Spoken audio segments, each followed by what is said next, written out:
everyone. I am Dr. Mamta, working as a general physician. I came to know about this hospital from my colleague only. So they suggested me to go here. ನಾನು ಇಲ್ಲಿ ಬಂದಾಗ first ಹೇಗೆ reaction ಇತ್ತು, ಎಲ್ಲರದ್ದು ಸ್ಟಾಫ್ದು ಎಲ್ಲ ಹೇಗಿದೆ ಅಂತ ಅಂದ್ಕೊಂಡು ಸ್ವಲ್ಪ ಭಯ ಇತ್ತು. ಯಾಕೆಂದರೆ ಬ್ಯಾಂಗ್ಳೂರಲ್ಲಿ ಹಾಸ್ಪಿಟಲ್ಸ್ ಅಂತ ಪ್ರೈವೇಟ್ ಹಾಸ್ಪಿಟಲ್ಸಲ್ಲೆಲ್ಲ ಎಲ್ಲರೂ ಹೇಳಿದಾಗೆ ಜಸ್ಟ್ ಫಾರ್ ಮನಿ ಪರ್ಪಸ್ ಅಂತ ಹೇಳ್ತಾ ಇದ್ರು. ಬಟ್ ಇಲ್ಲಿ ಬಂದು ಗೊತ್ತಾದ್ಮೇಲೆ ಗೊತ್ತಾಯ್ತು. ಯಾಕೆಂತಂದ್ರೆ ಫಾರ್ ಡೆಲಿವರಿ ಅಂತ ಅಂದ್ರೆ ಫಸ್ಟ್ ಈಗ ಪ್ರೈವೇಟ್ ಹಾಸ್ಪಿಟಲ್ಸಲ್ಲೆಲ್ಲ ಪ್ರಿಫರ್ ಮಾಡೋದನ್ನೇ ಸಿಸೇರಿಯನ್ ಅಂತ ಅನ್ಕೊಂಡು. But when I consulted this department, doctor Latha Venkataraman team, ಆ ಮೇಡಮ್ ಟೀಮಲ್ಲಿ ಎಷ್ಟು ಜನ ಸ್ಟಾಫ್ಸ್ ಇದ್ದಾರೆ, ಎಲ್ಲರೂ ತುಂಬ ಕೋಆಪರೇಟಿವ್ ಇದ್ರು. ಮತ್ತು ಎಲ್ಲರೂ ವೆಲ್ ಸಪೋರ್ಟೆಡ್ ಸ್ಟಾಫ್ಸ್ ಇಯರ್. ಎಲ್ಲರೂ ಕೂಡ ನಮಗೆ ತುಂಬ ಚೆನ್ನಾಗಿ ಗೈಡ್ ಮಾಡಿದ್ದಾರೆ. ಪ್ರತಿಯೊಂದು ಕೂಡ ಫಾಲೋಅಪ್ ಕೂಡ ಅವರೇ ಕಾಲ್ ಮಾಡಿ ಕೂಡ ನಮಗೆ ಇನ್ಫಾರ್ಮ್ ಮಾಡ್ತಾ ಇದ್ರು. ಈವನ್ ಫಾರ್ ಎವ್ರಿ ಫಾಲೋಅಪ್ ಅದೇ ನಮಗೆಲ್ಲರಿಗೂ ಕೂಡ ಚೆನ್ನಾಗಿ ನೋಡ್ಕೊಂಡಿದ್ದಾರೆ. And they prefer more for normal delivery only. So ಅದು ನನಗೆ ತುಂಬ ಇಷ್ಟ ಆಗಿ ನಾನು ಆ್ಯಕ್ಚುಲಿ 5 monthsವರೆಗೂ ನಾನು ಎಲ್ಲೂ ಆಫ್ಟರ್ ಪ್ರೆಗ್ನೆನ್ಸಿ 5 monthsವರೆಗೂ ನಾನು ಎಲ್ಲೂ ತೋರಿಸಿರ್ಲಿಲ್ಲ. ನಾವೇನೇ ಸೆಲ್ಫ್ ಆಗಿ ಟ್ರೀಟ್ಮೆಂಟ್ ಎಲ್ಲ ತಗೊಂಡು ಸ್ಕ್ಯಾನ್ ಎಲ್ಲ ಮಾಡಿಸ್ಕೊಂಡು ಅದೆಲ್ಲ ಮಾಡ್ಕೊತಾ ಇದ್ವಿ. ಆಫ್ಟರ್ 5 months ನಾವು ಇಲ್ಲಿ ವಿಸಿಟ್ ಮಾಡಿದ್ದು. ಅದಾದಾಗಿಂದನೂ ಕೂಡ ಫಾಲೋಅಪ್ವರೆಗೂ ಟಿಲ್ ಡೇಟ್ವರೆಗೂ ಕೂಡ ಇಲ್ಲೇ ಫಾಲೋಅಪಿಗೆ ಬರ್ತಾ ಇದ್ದೀವಿ. ಅಂತ ಅಂದರೆ ಇಲ್ಲಿದು ಫೆಸಿಲಿಟಿ ಹೇಗಿದೆ ಅನ್ನೋದು ಗೊತ್ತಾಗ್ತಾ ಇದೆ ಅಂತ ಅನ್ಬೋದು. ಸೊ ಎಲ್ಲರೂ ಕೂಡ ತುಂಬ ಚೆನ್ನಾಗಿ ಸಪೋರ್ಟಿವ್ ಆಗಿ even as A family member ಥರ ನಮಗೆ ಟ್ರೀಟ್ ಮಾಡಿದ್ದಾರೆ. ನನ್ನ ಡೆಲಿವರಿ ಪಾರ್ಟ್ ಹೇಳಬೇಕು ಅಂತ ಅಂದಾಗ, ನಾನು ಬಂದಿದ್ದು ಲೈಕ್ ನನಗಿನ್ನೂ 20 days ಡ್ಯೂ ಇತ್ತು. ಬಟ್ ಬಿಫೋರ್ ನನಗೆ March 16th ಡೆಲಿವರಿ ಆಯಿತು. ಸೊ ಆ ಟೈಮಲ್ಲಿ ಡೆಲಿವರಿ ಟೈಮ್ ಆ್ಯಕ್ಚುಲಿ ನನಗೆ ಲೇಬರ್ ಪೇನ್ ಸ್ಟಾರ್ಟ್ ಆಗಿದ್ದು ಮತ್ತು ನನಗೆ ಆ್ಯಕ್ಚುಲಿ ಯಾವ ಕಾಂಪ್ಲಿಕೇಶನ್ಸ್ ಆ ಥರ ಏನೂ ಇರಲಿಲ್ಲ. ಬಟ್ ಪಾಲಿಹೈಡ್ರಮ್ನಿಯಸ್ ಅಂತ ಹೇಳಿದರು. ಬಟ್ ಅದ್ರ ಬಗ್ಗೆ ಎಲ್ಲನೂ ಕೂಡ ನಮಗೆ ಡೀಟೇಲ್ ಆಗಿ ತಿಳಿಸ್ಕೊಟ್ಟಿದ್ರು.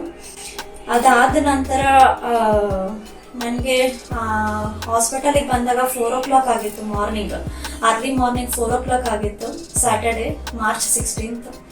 ಸೊ ಆ ಟೈಮಲ್ಲಿ ಯಾರು ಇರ್ತಾರೆ, ಹೇಗೆ ರಿಸೀವ್ ಮಾಡ್ಕೊತಾರೆ ಅನ್ನೋದೇ ಭಯ ಆಗಿತ್ತು. ಎಲ್ಲರೂ ಕೂಡ ಡ್ಯೂಟಿ ಡಾಕ್ಟರ್ ಇದ್ರು, ಅವರೆಲ್ಲರನ್ನೂ ಕೂಡ ಅಟೆಂಡ್ ಮಾಡಿ ನಮಗೆ ಯಾರು ನೋಡ್ತಾ ಇದ್ರು ಆ ಡಾಕ್ಟರ್ಸ್ನು ಕೂಡ ಕರೆಸಿ ಆ ಟೈಮಲ್ಲಿ ನಾರ್ಮಲ್ ಡೆಲಿವರಿನೇ ಮಾಡಿಸಿದ್ರು. ನನಗೆ without complications I delivered normally. And ನಾನು ಮತ್ತು ನನ್ನ ಮಗು ಕೂಡ ತುಂಬ ಹೆಲ್ದಿಯಾಗಿ ಇದ್ದೀವಿ. ಎಲ್ಲನೂ ಕೂಡ ಚೆನ್ನಾಗಿ ನೋಡಿಕೊಂಡ್ರು. ಡೆಲಿವರಿ ಟೈಮಲ್ಲಿ ತುಂಬ ಕೇರ್ ಬೇಕಾಗತ್ತೆ, ಅದ್ರ ಜೊತೆಗೆ ತುಂಬ ಸಪೋರ್ಟಿವ್ ಆಗಿನೂ ಕೂಡ ಇರಬೇಕಾಗತ್ತೆ. ಎಲ್ಲ ಸ್ಟಾಫ್ಸು ಕೂಡ ನನಗೆ ಡೆಲಿವರಿ ಟೈಮಲ್ಲಿ ತುಂಬ ಸಪೋರ್ಟ್ ಮಾಡಿದ್ರು. ಆ ಸಪೋರ್ಟಿಂದನೇ ನನಗೆ ನಾರ್ಮಲ್ ಡೆಲಿವರಿ ಕೂಡ ಆಯಿತು. ಇಲ್ಲ ಅಂತ ಅಂದಿದ್ರೆ ನನಗೆ ನಾರ್ಮಲ್ ಡೆಲಿವರಿ, ನನಗೆ ತುಂಬ ಡೆಲಿವರಿ ಅಂದ್ರೇ ಭಯ ಆಗ್ತಾ ಇತ್ತು. ನಾನು ಅಂದ್ಕೊಂಡಿದ್ದು ಏನಾದರೂ ಎಪಿಡ್ಯೂರಲ್ ಅನಸ್ತೇಷಿಯಾ ಕೊಡಿಸ್ಕೊಂಡು ಡೆಲಿವರಿ ಮಾಡಿಸ್ಕೋಬೇಕು ಅಂತ ಅಂದ್ಕೊಂಡಿದ್ದು, ಇಲ್ಲ ಅಂದರೆ C-sectionಗೆ ಹೋಗಬೇಕು ಅಂತ.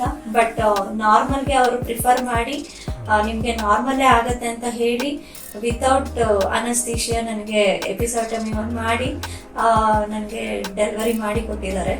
ತುಂಬ ಖುಷಿ ಆಯಿತು. ಆ್ಯಕ್ಚುಲಿ ನಂದು ಹೈಟ್ ಕಡಿಮೆ ಅಂತ ಹೇಳಿ ಎಲ್ಲರನ್ನೂ ಕೂಡ ನಿಮಗೆ ನಾರ್ಮಲ್ ಆಗೋದು ಡೌಟು ಅಂತ ಹೇಳ್ತಾ ಇದ್ರು. ಬಟ್ ಎಲ್ಲರಿಗೂ ಶಾಕಿಂಗ್ ಆಗಿದೆ ಇವಾಗ ನನಗೆ ನಾರ್ಮಲ್ ಡೆಲಿವರಿ ಆಗಿರೋದು. So it's because of this hospital ಅಂತಲೇ ಹೇಳ್ಬೋದು. ಸ್ಟಾಫ್ಸ್ ಎಲ್ಲರನ್ನೂ ಕೂಡ ಅಷ್ಟು ಚೆನ್ನಾಗಿ ನನಗೆ ನೋಡ್ಕೊಂಡಿದ್ದಾರೆ. Especially doctor Latha Venkataraman madam ಅವರು ನನಗೆ ಫಸ್ಟ್ ಟೈಮ್ ನನಗೆ ಕನ್ಸಲ್ಟ್ ಮಾಡಿದಾಗ ಅವರು ನನಗೆ ತುಂಬ ಚೆನ್ನಾಗಿ ಹೇಳಿಕೊಟ್ರು.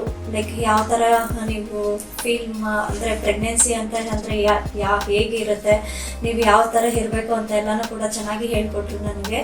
ಅದ್ರ ಜೊತೆಗೆ ಅವ್ರ ಟೀಮಲ್ಲಿ ಡಾಕ್ಟರ್ ರಮ್ಯಾ ಮೇಡಮ್ ಇದ್ದಾರೆ ಮತ್ತು ಡಾಕ್ಟರ್ ಭಾರ್ಗವಿ ಮೇಡಮ್ ಇದ್ದಾರೆ. ಅವರಿಬ್ಬರೂ ಕೂಡ ನನಗೆ ತುಂಬ ಸಪೋರ್ಟಿವ್ ಆಗಿ ನನಗೆ ಗೈಡ್ ಮಾಡಿದ್ದಾರೆ. ಪ್ರತಿಯೊಂದನ್ನು ಕೂಡ ಎವ್ರಿ ವಿಸಿಟಲ್ಲೂ ಕೂಡ ನನಗೆ ತುಂಬ ಚೆನ್ನಾಗಿ ಗೈಡ್ ಮಾಡಿದ್ದಾರೆ. ಪ್ರತಿಯೊಂದೂ ಕೂಡ ಲೈಕ್ ಅರ್ಲಿ ಮಾರ್ನಿಂಗಿಂದ ಹಿಡಿದು ಈವ್ನಿಂಗ್ವರೆಗೂ ಕೂಡ ಅಥವಾ ಮಿಡ್-ನೈಟ್ ಆಗಿರ್ಬೋದು, ಅವ್ರವ್ರದ್ದು ಏನು ಕೆಲಸ ಏನಿದೆ, ಅವ್ರಿಗೇನು ಜಾಬ್ ರೆಸ್ಪಾನ್ಸಿಬಿಲಿಟಿ ಕೊಟ್ಟಿದ್ದಾರೆ ಎಲ್ಲರನ್ನೂ ಕೂಡ ವಿಸಿಟ್ ಮಾಡಿಕೊಂಡು ಆನ್ ಟೈಮ್ ಅಥವಾ ಇನ್ ಟೈಮ್ ಅಂತಾನೆ ಹೇಳ್ಬೋದು. ಸೊ ವಿತ್ ಒನ್ ಕಾಲ್ ಮಾಡಿದ್ರೆ ಸಾಕು, ಅವ್ರು ನಮಗೆ ಬಂದು ಅವರೇ ಸರ್ವ್ ಮಾಡೋದಾಗಿರ್ಬೋದು, ಪ್ರತಿಯೊಂದನ್ನು ಕೂಡ ಅಟೆಂಡ್ ಮಾಡಿದ್ದಾರೆ. ಯಾವುದೋ ಒಂಥರ ನೆಗೆಟಿವ್ ಅಂತ ಏನಿಲ್ಲ. ಸೊ ಇದನ್ನು ಇಷ್ಟು ಹೇಳ್ತಾ I thank everyone. Thank you so much.